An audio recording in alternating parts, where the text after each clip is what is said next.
welcome to Your Own Pathway Therapy Conversations. Here we speak on the topics that we've been conditioned to stay quiet about and the ones that rock the boat. But here, nope, we're not protecting the silence, we're breaking it, so let's own it. So happy May. And honestly, this feels like the perfect time to discuss this episode because it's May and I've been doing a lot of reflection, especially about my own schooling. And um, it's, of course, graduation season. So, first of all, congratulations to all the new graduates out there, especially my fellow social workers, um, therapists, psychology majors, marriage and family, and everybody else. And especially my future clinicians out there too entering this field. And I get it. We are needed more than ever. And also, I want to talk more about our training. And so, to give a little bit of background, I I graduated almost 20 years ago, which honestly feels so wild for me to say out loud. And again, I've been reflecting a lot on our training. And when I say our, I mean social work because that's where I graduated with my MSW. And I took the clinical route. So much of my education focused on therapy, trauma, diagnosis, crisis intervention. I had like a class of pharma. I can't even say it. Pharmacology, behavior systems, and relational dynamics. And I remember one of the few conversations we had around leadership was professors telling us now a lot of you will eventually move into supervisory roles, especially with a graduate degree. And when we heard that, a lot of us were kind of like, oh gosh, we don't want to supervise. We don't want to supervise people. We just want to do therapy. And a lot of us who chose a clinical route, um, a lot of us imagine becoming therapists, helping people, maybe eventually opening our own private practices, which, by the way, was not heavily encouraged back then, back in the 2007s and 2008s. Yes, I'm saying that we were trained to work inside systems such as hospitals, mental health centers, agencies, prisons, community systems. But here's a part I've been thinking about more deeply.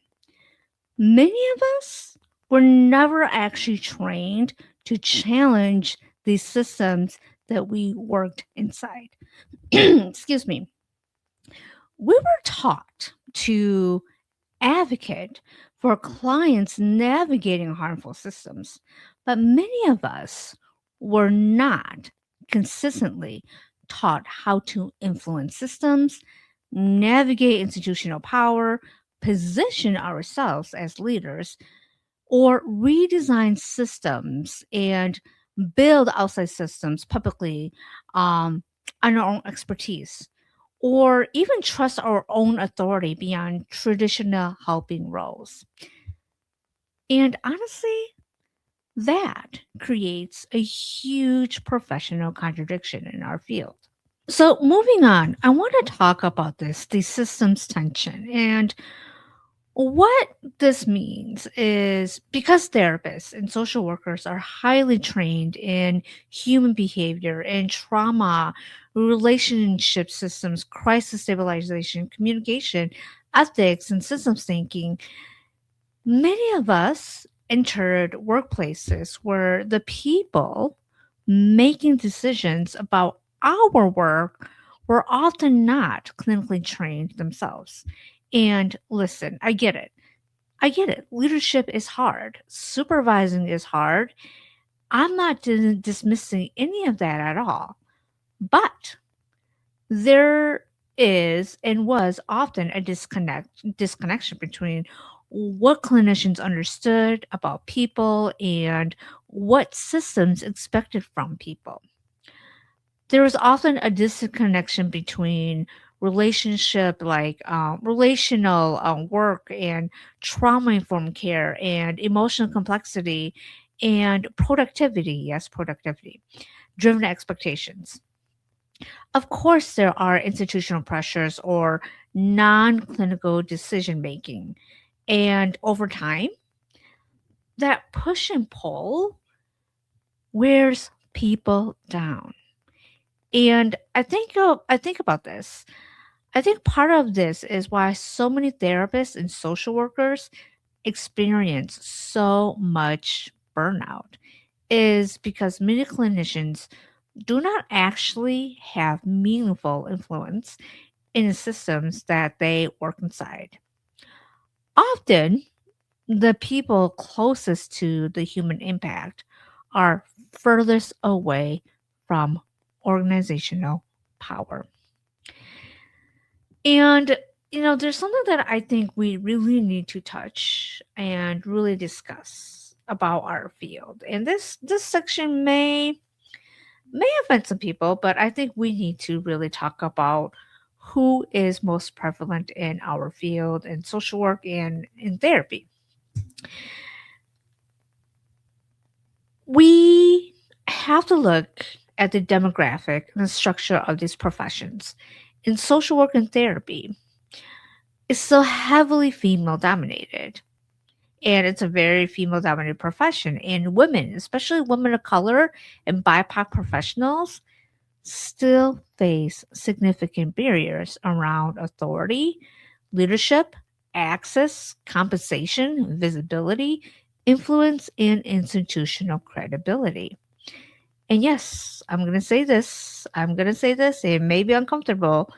Sometimes I wonder how much helping professions inherited kind of like that good girl conditioning. And that phrase, again, may make people uncomfortable because sometimes it feels true.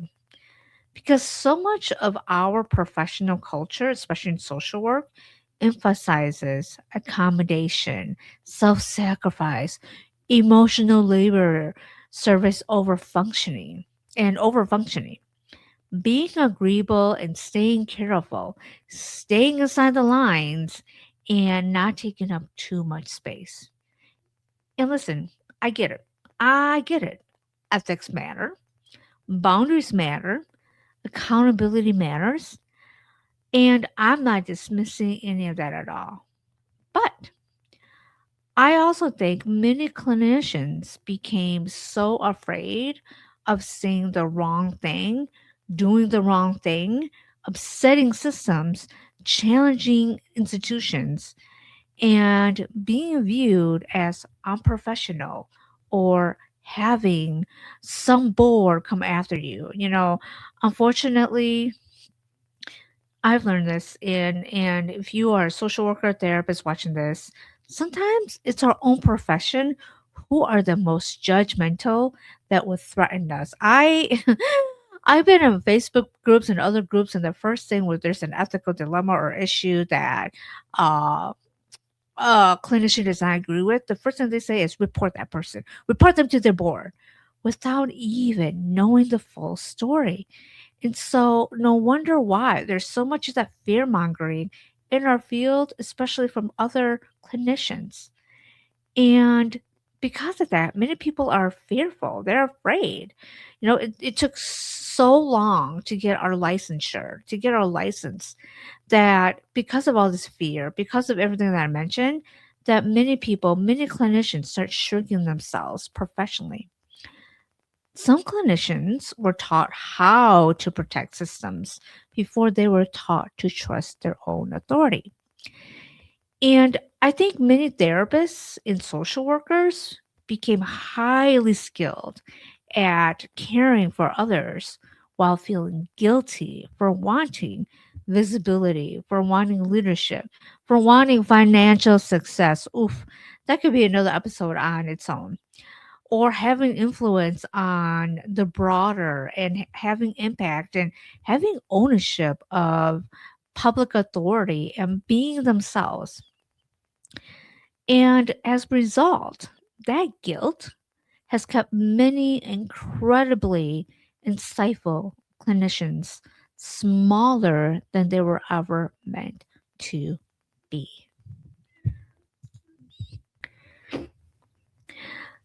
So I want to talk about this, and this is a really hot topic for our field, is licensure, authority, and systems access.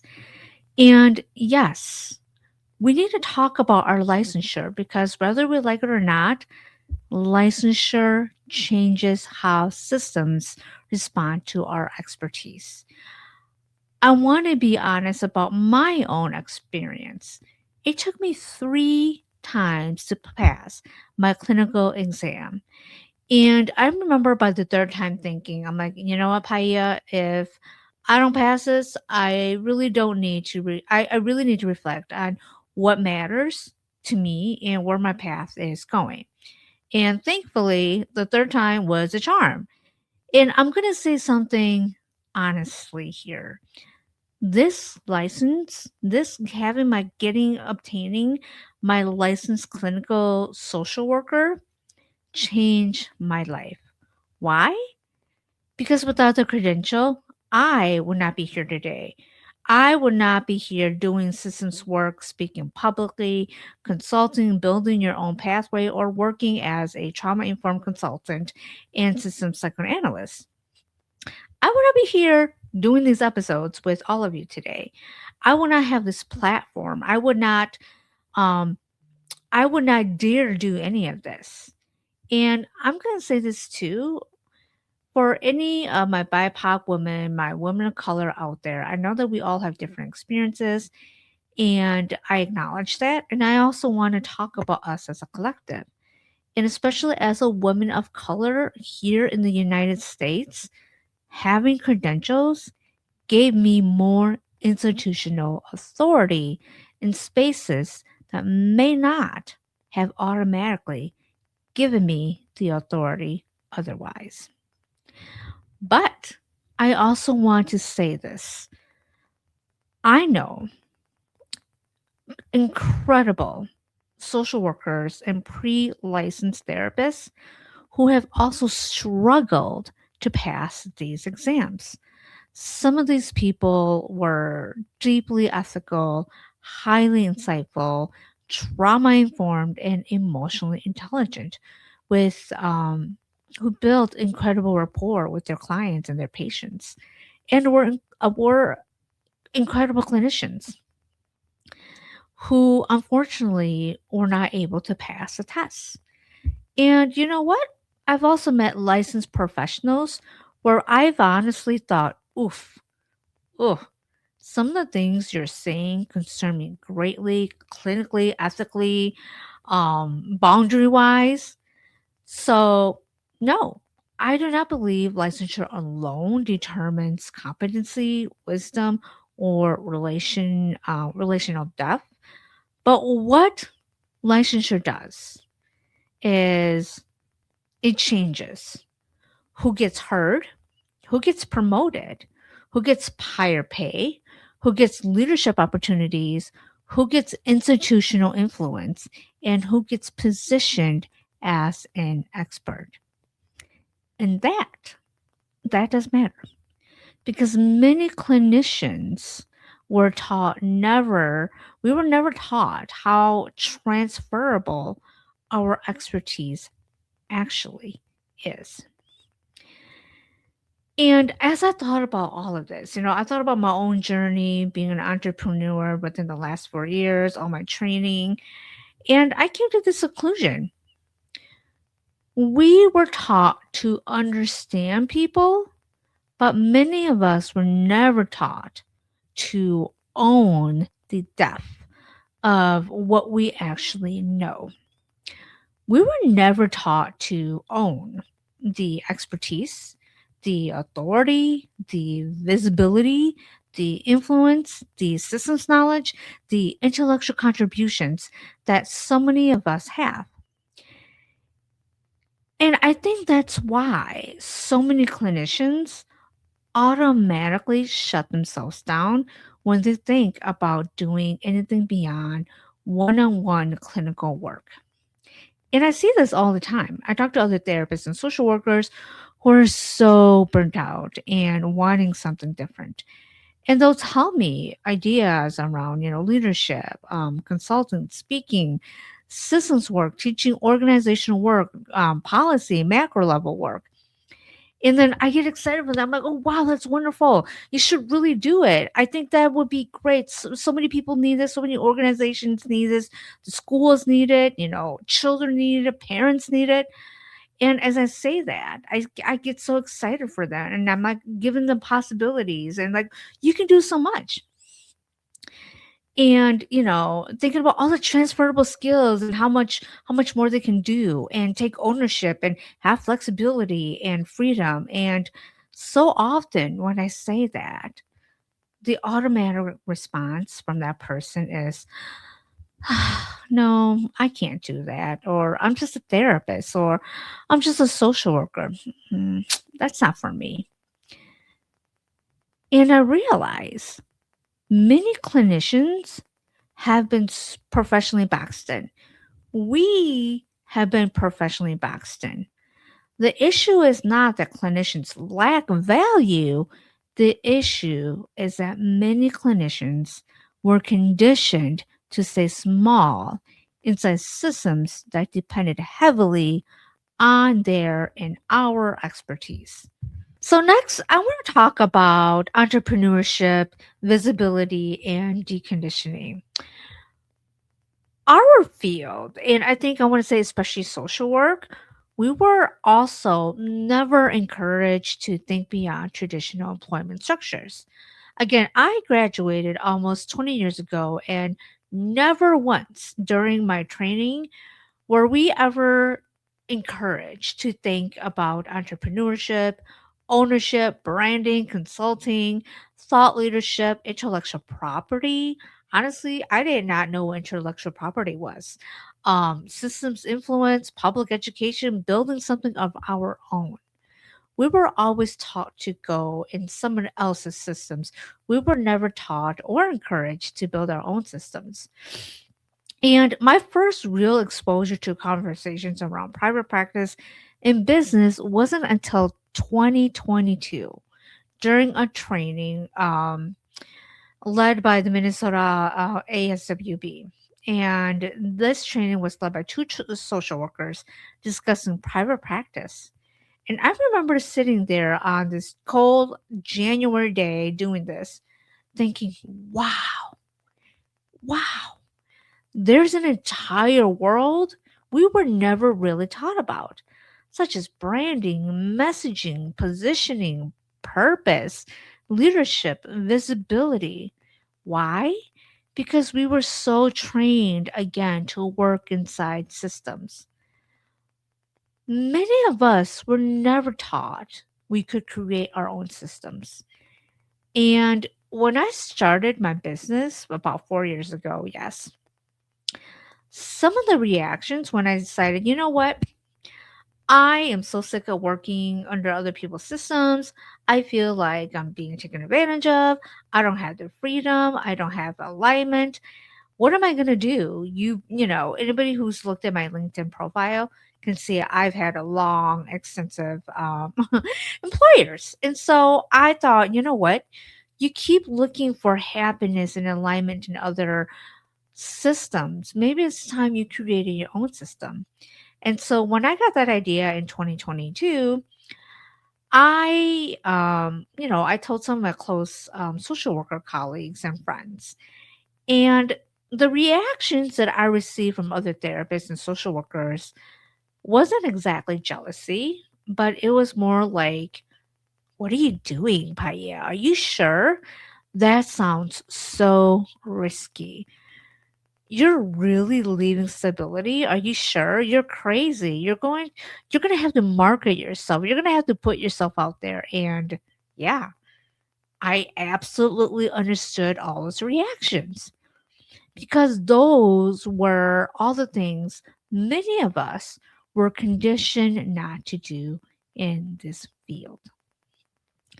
And I also realized I wasn't just building a business, I was learning to decondition years of professional messaging around staying small, staying safe, avoiding visibility, not owning your authority, being too loud, and not stepping outside of traditional one on one clinical roles. I was forging my own path. And in forging my own path, that required me unlearning the limitations I didn't even realize I had so internalized. And part of forging my own path meant doing a lot of things that initially felt incredibly uncomfortable. Things that honestly felt kind of cringy to me at first, such as putting myself on YouTube, on LinkedIn, on Instagram, speaking publicly, even doing this. It was funny. I I did not do any YouTube for over a year and a half. I got an iPhone because I was like, you know what? I'm gonna start doing YouTube. I'm gonna start doing all this stuff. I was so fearful of other people's judgments that I did not even start YouTube until a year later, until it was one of my birthday weeks, and I was sitting and reflecting. And I'm like, wow, you were supposed to do this a year ago. What's stopping you? And then suddenly I'm like, you know what? It's time. It's time for you to start doing this. And so that's when I started publicly creating content, positioning my voice, hearing my ideas openly. And for many therapists and social workers, those are the exact kind of things we were never really conditioned to do. Many clinicians were trained to hold expertise quietly, not necessarily communicate it publicly. And this is why I started this YouTube channel. And part of it is why therapy conversations exist.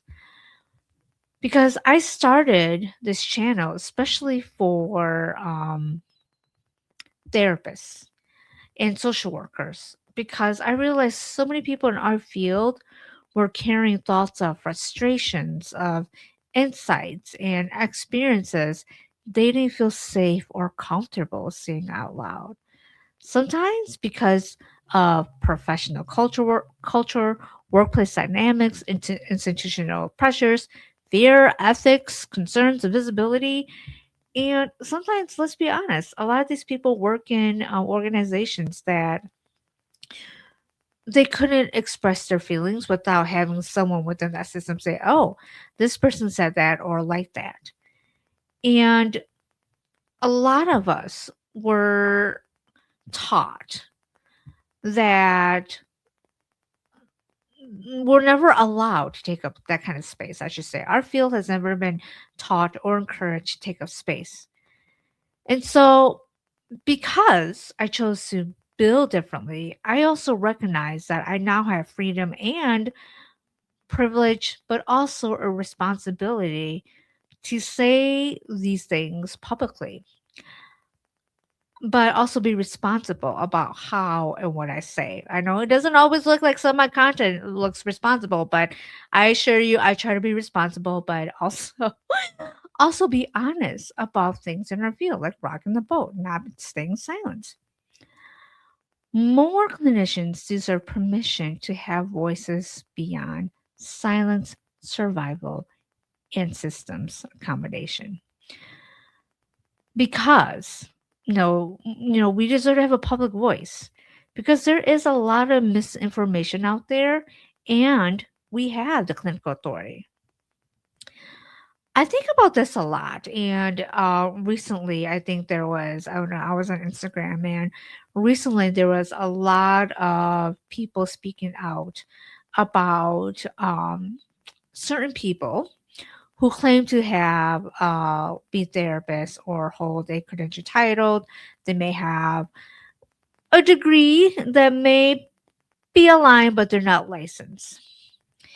And I, besides our field, I see more physicians, medical professionals, and licensed experts publicly educating online. And part of that reason is because when credentialed professionals, I said credentialed, yes, it matters. Unfortunately, it does matter.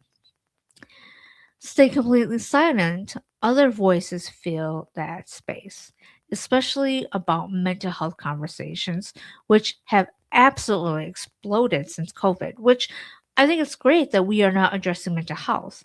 And with the good always comes the, oh, not so good.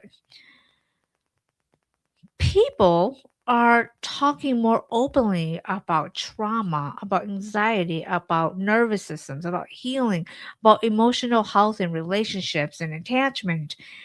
And yes, all of that matters. But alongside that growth also comes so much misinformation, the oversimplification, the good advice. How many of us have heard that? Are like, no, no, no. Emotionally reactive content and psychological language being used without having enough understanding or clinical depth of what that actually means or systems understanding. And that is very harmful. And that's why I believe clinicians need more public voice and visibility. Not because every therapist or social worker needs to be a social media person. And I get that. Some people are like, I will never do that. I will never, ever. And I respect that. Not everybody has to. And for those that can, I encourage you. And the point is that people with actual clinical training, like again, the ethics, the systems awareness, and trauma informed understanding, deserve to have a stronger voice in conversations already shaping public understanding of mental health. And this platform was never really about becoming an influencer for me, like having the YouTube, going to Instagram, on LinkedIn. Like honestly, I don't have that many followers. And I'm okay with that because my work is very intentional. It's not reactory. It's not reaction content. It's very deep. It's very healing. It's very challenging thinking. And not everybody is ready for that. And I'm okay. My intention was about creating space for conversations many clinicians were already quietly having, but often did not feel safe, comfortable, or professionally positioned enough to say it publicly. The thing is, we tell our clients all the time sometimes growth requires rocking the boat. And maybe if conversations like this rock the boat, we need to ask why the boat was so uncomfortable with honesty in the first place. Because sometimes systems resist discomfort, not because change is wrong, but because change challenges what systems have normalized for a long time. So, as I'm talking about visibility, I'm talking about social media, I'm talking about all of this. And I want to say and clarify this. This episode is not about anti therapy.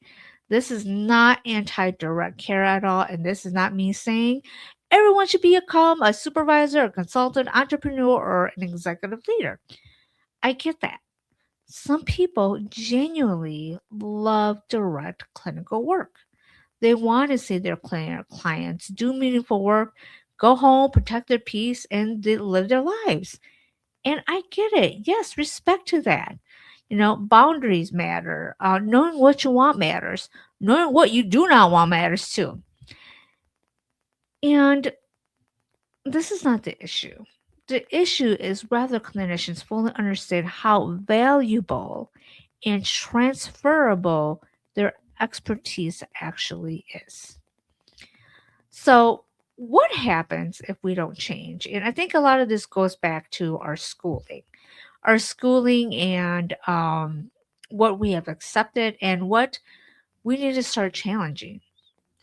Because if clinicians continue being underpositioned in leadership, in organizational design systems, in influence, in policy conversations, in decision making structures, and public discourse, then systems will continue being shaped without the people most trained to understand human behavior. We, right now in 2026, we are already seeing the consequences of that because when experienced therapists and social workers burn out, we see the disengagement or um, we disengage. Social workers burn out or we disengage. Or a lot of us like, hell no, you know what? I need to leave this job because I'm so burnt out by the system. What happens? Well, organizations and systems lose advocates. They lose the ethical, grounding, trauma informed thinking people. They lose people with systems awareness. They lose people who actually understand the human behavior in context. And those losses just don't impact organizations and systems. Clients and communities also feel the losses. One of the biggest things that I learned from working across multiple systems is this: the systems may look different, but the human patterns are often the same. And I say this: same old shit, different system, different buildings, yes, different policies, yes, different leadership titles, yes, but the same always occurs. Whatever system we are in, there's always the communication breakdowns, the leadership wounds, the burnout patterns, the relational dynamics, and the system's pressure, the inconsistencies, which often create the power struggles and the integrity breakdowns. And that's when I realized human behavior is our expertise and therapists and social workers are deeply needed right now beyond traditional helping spaces. We are needed. We are so needed in leadership conversations, in organizational systems, in workplace culture, in systems analysis, in crisis response. Yes, that's our bread and butter. Ethics. We're so needed in ethics conversations because we do this on a weekly basis with our case consultations, policy discussions, and especially organizational redesigning. Why? Because systems create conditions and conditions shape human behavior. If leaders do not understand that relationship, they can unintentionally create systems that produce the very problems that they are trying to solve. So, as I close this episode, I know that it was a little bit longer than my typical therapy conversations, but I felt like this episode had to be very in depth today because it's addressing our clinical training, our schooling, and where we currently are.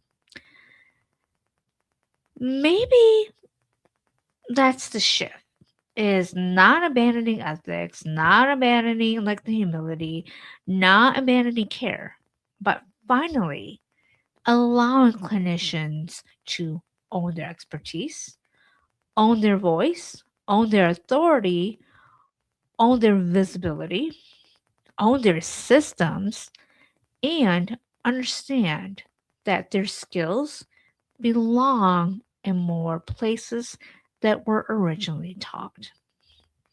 Because the issue was never that clinicians lacked value, it's that clinicians were never taught to fully own their value beyond traditional helping roles. We were so conditioned to stay small inside systems that depended heavily on our expertise. And honestly, you know what? For whoever is watching this, it's time to own it. So, that is all I have for this week's conversation or therapy conversations episode. And if you are a student, if you are a teacher, professor, or somebody who's in this field who's thinking, wow, I'm glad somebody's finally saying this, share your comments, share your experience of how this has impacted you, or are you someone who's ready to say, you know what? I am so ready to step out of the box and expand somewhere where my skills and my expertise is needed right now. And I encourage all of you to do it and to own it. So, again, this is Your Own Pathway Therapy Conversations, where we are no longer silent and we own it. So, take care, y'all, and take care of yourselves. Stay safe, and most especially, take care of you. I'll see y'all next time.